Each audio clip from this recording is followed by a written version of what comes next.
नमस्कार दोस्तों, मेरा नाम है विक्रम और मेरे इस चैनल में आपका स्वागत है। तो दोस्तों हम ऑपरेटिंग सिस्टम के बारे में पढ़ रहे थे।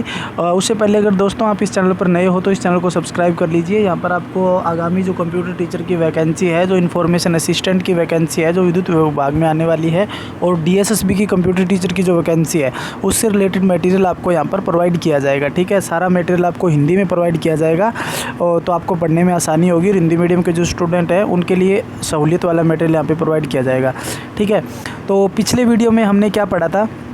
पिछले वीडियो में अपन ने पढ़ लिया था कि ऑपरेटिंग सिस्टम क्या होता है, सिस्टम कॉल क्या होती है, ऑपरेटिंग सिस्टम काम कैसे करता है और ऑपरेटिंग सिस्टम के टाइप क्या होते हैं। लेकिन हमने टाइप्स जो होते हैं ऑपरेटिंग सिस्टम को उनको मतलब पूरा डीप में नहीं पढ़ा था। अब हम क्या करेंगे, थोड़ा इनका डिटेल डिस्कशन कर लेते हैं। अब सबसे पहला अपना जो ऑपरेटिंग सिस्टम होता है जिसका नाम क्या होता है, बैच ऑपरेटिंग सिस्टम। ठीक है, batch operating system, batch operating system के बारे में पढ़ते हैं। ठीक है, लेकिन ये पढ़ने से पहले अपनी जो कोई भी अपन काम करते हैं कंप्यूटर में, कोई भी अपनी प्रोसेस होती है, ठीक है, जो एग्जीक्यूट होती है या जो भी काम करते हैं वो दो पार्ट्स में डिवाइड होता है। ठीक है, देखिए जब वो कंप्यूटर में जाएगा, कोई भी जो प्रोसेस है जिसे हम जॉब भी बोलते हैं, वो जब अपने कंप्यूटर में जाएगा, एग्जीक्यूट होगा, उस समय वो दो पार्ट से होकर निकलेगा, या यूँ कह लीजिए कि वो दो टाइम से होकर निकलेगा।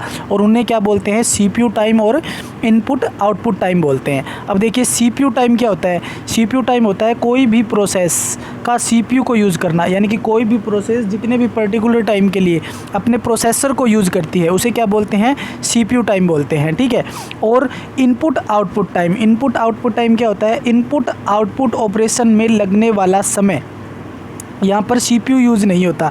ठीक है, इनपुट आउटपुट टाइम क्या होता है, जैसे उसे क्या करना है, किसी भी डिवाइस को यूज़ करना है या फिर मेमोरी से कोई दूसरा डेटा यूज़ करके लेके आना है। ठीक है, किसी भी पर्टिकुलर प्रोसेस को अचानक याद आया कि भाई हमें को दूसरा मटेरियल और चाहिए, दूसरा डेटा और चाहिए, तो मैं एक बार सेकेंडरी मेमोरी में जाऊँगा, वहाँ से डेटा उठा के फिर से वापस आऊँगा CPU के पास।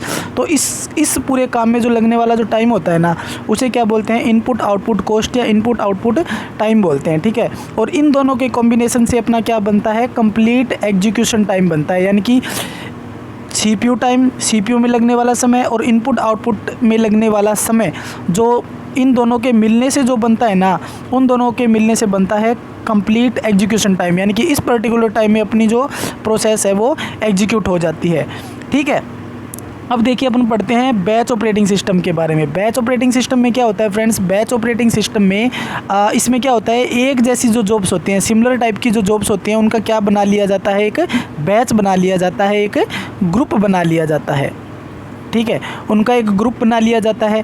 ठीक है, मेमोरी में बना देते हैं, सिस्टम ऑटोमेटिक करता है। ठीक है ना, ये प्रोसेसर ऑटोमेटिक करके देता है सिस्टम का, ऑपरेटिंग सिस्टम पे ऑटोमेटिक करके दे देता है हमें। ठीक है, अपने को नहीं करना पड़ता, ये ऑपरेटिंग सिस्टम हमें करके देता है। इसमें क्या किया जाता है, इन सब का एक ग्रुप बना लिया, सेम टाइप की जितनी भी प्रोसेस होगी ना, उनका ऑपरेटिंग सिस्टम क्या करेगा, एक ग्रुप बना लेगा, और इनमें से एक एक करके सभी प्रोसेस को क्या किया जाएगा, एग्जीक्यूट किया जाएगा। ठीक है, अब देखिए जैसे जॉब 1 है, ये एग्जीक्यूट होने के लिए CPU के पास में आई, CPU के पास में आई, और उसके बाद में इसने क्या किया, इनपुट आउटपुट रिक्वेस्ट आ गई इसके पास, इसे कोई दूसरा मतलब जो डेटा है वो और उठा के लेके आना पड़ा सेकेंडरी मेमोरी से। तो ये क्या करेगी, इनपुट आउटपुट ऑपरेशन परफॉर्म करने के लिए सेकेंडरी मेमोरी के पास जाएगी जॉब 1। तो जब ये सेकेंडरी मेमोरी के पास जाएगी ना, उस समय अपना CPU क्या हो जाएगा, खाली हो जाएगा। ठीक है, क्या हो जाएगा, खाली हो जाएगा। इस समय CPU के पास में कोई भी नई प्रोसेस नहीं रहेगी। ठीक है, ये खाली हो जाएगा मतलब ये आइडल हो जाएगा। ठीक है ना, तो इस समय CPU को क्या है, इस वाली प्रोसेस का वेट करना पड़ेगा कि भाई कब ये एग्जीक्यूट हो जाए और कब मैं जॉब नंबर 2 को प्रोसेस करने के लिए लेके आऊँ। ठीक है, इसे क्या बोलते हैं, बैच ऑपरेटिंग सिस्टम बोलते हैं। ठीक है, अब देखिए इसकी जो सबसे बड़ी कमी क्या होती है, जब कोई जॉब इनपुट आउटपुट परफॉर्म करने के लिए जाती है तो CPU को वेट करना पड़ता है। इस पर्टिकुलर टाइम के लिए CPU को वेट करना पड़ेगा, और CPU जब वेट करेगा तो उससे क्या होगा, अपना तो टाइम ही ज़्यादा लगेगा ना। वही सिस्टम है बस, इससे क्या होता है, CPU का जो थ्रोपुट है वो क्या होता है, CPU का यूटिलाइजेशन जो है वो क्या है, घट जाता है, थ्रोपुट घट जाता है। थ्रोपुट क्या होता है, किसी भी पर्टिकुलर टाइम में एक CPU के द्वारा एग्जीक्यूट की जाने वाली टोटल नंबर ऑफ जो प्रोसेस होती है ना, उन्हें क्या बोलते हैं, थ्रोपुट बोलते हैं। ठीक है, अब देखिए इसके बारे में थोड़ा और पढ़ लेते हैं। जब कोई प्रोसेस पूरी तरह से कंप्लीट हो जाती है उसके बाद ही हम दूसरी जॉब को CPU एलोकेट करवा सकते हैं। ठीक है, यानी कि जब अपनी एक प्रोसेस पूरी तरीके से एग्जीक्यूट हो जाएगी ना, उसके बाद में ही हम दूसरी प्रोसेस को क्या कर सकते हैं, CPU एलोकेट करवा सकते हैं। इससे CPU बहुत समय तक खाली रहता है। अब कोई प्रोसेस के लिए CPU इंतज़ार करेगा तो सीधी सी बात है वो खाली रहेगा, ठीक है। इसका CPU इससे क्या होता है कि CPU का जो थ्रूपुट होता है, उसके जो किसी भी प्रोसेस को एग्जीक्यूट करने की उसकी जो कैपेबिलिटीज़ हो जाती है वो क्या हो जाती है, कम हो जाती है, ठीक है। ये थ्रूपुट मैंने आपको बता दिया है कि 1 यूनिट टाइम, किसी एक पर्टिकुलर समय में CPU के द्वारा जो कंप्लीट की जाने वाली टोटल नंबर ऑफ प्रोसेस होती है ना, उन्हें थ्रूपुट बोला जाता है। इंपॉर्टेंट डेफिनेशन है, याद रखिएगा, डायरेक्ट 1 नंबर का क्वेश्चन पूछ लिया जाता है। उसके बाद में इस टाइप के जो ऑपरेटिंग सिस्टम होते हैं उनका उदाहरण क्या क्या है अपने पास, IBM SO2, ठीक है। उसके बाद में हम पढ़ते हैं multimedia operating system. Multimedia operating system के बारे में हम पढ़ते हैं। अब मल्टीमीडिया ऑपरेटिंग सिस्टम देखिए, यहाँ पे अपने को एक वर्ड दे रखा है मल्टी का मतलब क्या होता है, मैनी, ठीक है। अब इसके बारे में थोड़ा पढ़ लेते हैं। इसमें किसी प्रोसेस पर जब इनपुट आउटपुट ऑपरेशन परफॉर्म होता है उस समय CPU खाली नहीं रहता है। यानी कि अपनी जो प्रोसेस है वो इनपुट आउटपुट ऑपरेशन परफॉर्म करने के लिए जाएगी ना, तो अपना जो बैच ऑपरेटिंग सिस्टम था उसमें क्या होता था, अपना CPU क्या हो जाता था, आइडल हो जाता था, खाली रह जाता था, ठीक है ना। यानी कि CPU को उस प्रोसेस का वेट करने के लिए रुकना पड़ता था कि भाई कितनी देर में ये अपना एग्जीक्यूशन परफॉर्म करके आएगी और कब मैं दूसरी प्रोसेस को एग्जीक्यूट करूँ, ठीक है। लेकिन यहाँ पर ऐसा नहीं होता है। यहाँ क्या होता है कि CPU खाली नहीं रहता है, वह मेमोरी से किसी दूसरी प्रोसेस को लेकर उसे एग्जीक्यूट करता है। यानी कि CPU क्या करता है, जब वो इनपुट आउटपुट ऑपरेशन परफॉर्म करने के लिए जाएगी तो दूसरी प्रोसेस को उठा लेगा और उसे एग्जीक्यूट करेगा। अब देखो एक साथ 2 प्रोसेस एग्जीक्यूट हो रही है ना, एक तो अपना क्या कर रही है, इनपुट आउटपुट ऑपरेशन परफॉर्म कर रही है, और दूसरी क्या कर रही है, CPU दूसरी क्या कर रही है, दूसरी जो प्रोसेस है वो CPU के पास आके एग्जीक्यूट होने लग गई। इस तरीके से ये क्रम जो है वो चलता रहता है। इससे अपना CPU का जो यूटिलाइजेशन है वो भी बढ़ जाता है और थ्रूपुट भी बढ़ जाता है, यानी कि ज़्यादा प्रोसेस एक साथ एग्जीक्यूट होंगे, ठीक है। इसका फ़ायदा देखिए, CPU खाली नहीं रहता है, CPU का यूटिलाइजेशन बढ़ जाता है और थ्रूपुट भी बढ़ जाता है, ठीक है। तो आपसे पूछ सकते हैं कि मल्टी आपकी जो प्रोग्रामिंग ऑपरेटिंग सिस्टम होता है उसका क्या फंडा है, तो ये आपको पता होना चाहिए। सिंपल सी चीज़ें हैं इसमें। अब देखिए, जैसे अब मैं समझा देता हूँ डायग्राम के थ्रू। यहाँ पे अपने पास देखिए 4 प्रोसेस थी, टोटल कितनी प्रोसेस, 4 प्रोसेस है। अब इसमें से देखिए एक प्रोसेस गई अपने CPU के पास, इसने अपना यहाँ पे CPU टाइम अपना यूज किया और उसके बाद में कहाँ पे चली गई, इनपुट आउटपुट ऑपरेशन परफॉर्म करने के लिए चली गई। अब देखिए, अब ये P1 क्या है, यहाँ पे है, CPU क्या है, फिलहाल खाली है, तो CPU क्या करेगा, यहाँ से एक और प्रोसेस को उठाएगा और उसे यहाँ पे एग्जीक्यूट करना स्टार्ट कर देगा। ये वाली प्रोसेस क्या होगी, एग्जीक्यूट हो जाएगी अपनी, और फिर क्या होगा, अपनी जो P2 है वो यहाँ पे आ जाएगी। फिर यहाँ से एक प्रोसेस और आएगी, फिर वो यहाँ पे CPU में रहेगी। याद रखना, CPU में एक टाइम पर सिर्फ एक ही प्रोसेस रह सकती है, एक टाइम पर एक ही प्रोसेस को CPU एग्जीक्यूट कर सकता है। इंपॉर्टेंट चीज़ है, ये भी याद रखना आप। उसके बाद में देखिए अपन पढ़ते हैं multitasking operating system. Multitasking operating system, multi का मतलब क्या होता है, मैनी, और टास्किंग का मतलब जब एक साथ बहुत सारे काम हो उसे क्या बोलते हैं, मल्टीटास्किंग ऑपरेटिंग सिस्टम, ठीक है।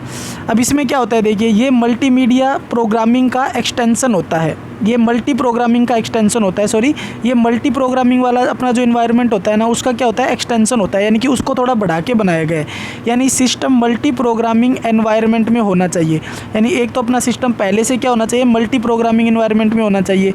यानी कि जब CPU आइडल नहीं रहना चाहिए इसमें, यानी कि जब एक process input output operation perform करने के लिए जाए तो CPU क्या करेगा, उसमें किसी दूसरी प्रोसेस को लाके एग्जीक्यूट करने लगेगा, ठीक है। ये सिस्टम होना चाहिए। यानी कि process jobs time sharing mode में एग्जीक्यूट होनी चाहिए, यानी कि इसमें पहले से वो मल्टी प्रोग्रामिंग मोड में होना चाहिए अपना CPU, ठीक है। अब इसका क्या होता है मैं आपको थोड़ा समझा देता हूँ। इसमें क्या होता है देखिए, मल्टी प्रोग्रामिंग मोड का मतलब क्या हो गया, देखिए मेरे पास क्या है, 3 प्रोसेस हैं ये, और यहाँ पे मेरा क्या है, CPU है। अब इनमें से जो प्रोसेस है ना वो थोड़े थोड़े टाइम के लिए सारी एक साथ एग्जीक्यूट होगी। मान के चलिए मेरे पास 10 सेकंड है टोटल, तो 10 में से क्या हो गया, 3.3 के लिए एक हो गई, 3.3 के लिए एक हो गई और 3.3 के लिए एक हो गई, ठीक है। यानी कि अगर मेरे पास 3 मिनट है तो ये मान के चलिए 1 मिनट के लिए P1 होगी, फिर P2 होगी, फिर P3 होगी, फिर इनका ऐसा क्या एक सर्कल बन जाएगा और ये लगातार ऐसे ही चलती रहेंगी, ठीक है। ये होता है अपना मल्टी प्रोग्रामिंग मोड, ठीक है। अब देखिए इसके बारे में पढ़ते हैं। हर प्रोसेस कुछ टाइम के लिए CPU को यूज़ करती है। मान लो P1 10 सेकंड के लिए, फिर P2 फिर P3 और ऐसे ही हमारा क्या ये काम चलता रहेगा। यानी कि अपने को पता नहीं चलता है, जैसे अपन नॉर्मल घरों में जैसे अपन MS वर्ड पे काम कर रहे हैं और साथ में गाने सुन रहे हैं, तो वो क्या होता है कुछ मिली सेकंड के लिए क्या है CPU उनको यूज़ करता है। CPU एक टाइम पे एक ही काम कर सकता है, लेकिन वो क्या करेगा कुछ टाइम के लिए गाने चलाएगा फिर MS वर्ड चलाएगा। तो ये अपने को पता नहीं चलता, लेकिन CPU यही काम करता है। ठीक है, इसे बोलते हैं multi programming, multitasking operating system. ठीक है, ये देखिए इंपॉर्टेंट बात आई है यहाँ पे, इसे राइट डाउन कर लीजिएगा।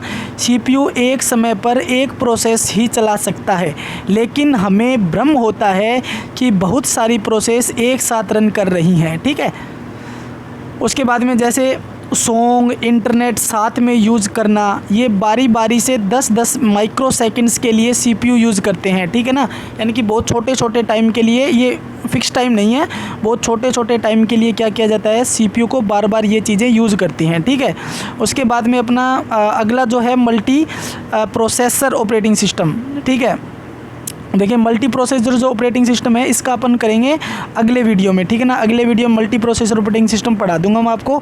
तो आप ज़्यादा से ज़्यादा इस वीडियो को शेयर कीजिए, और अगर आपको वीडियो अच्छा लगे तो लाइक कीजिएगा और चैनल को सब्सक्राइब कीजिएगा। ठीक है, ताकि मैं थोड़ा मोटिवेट हूँ और आपके लिए अच्छे से अच्छा मटेरियल लेकर आ सकूँ। ठीक है, थैंक यू।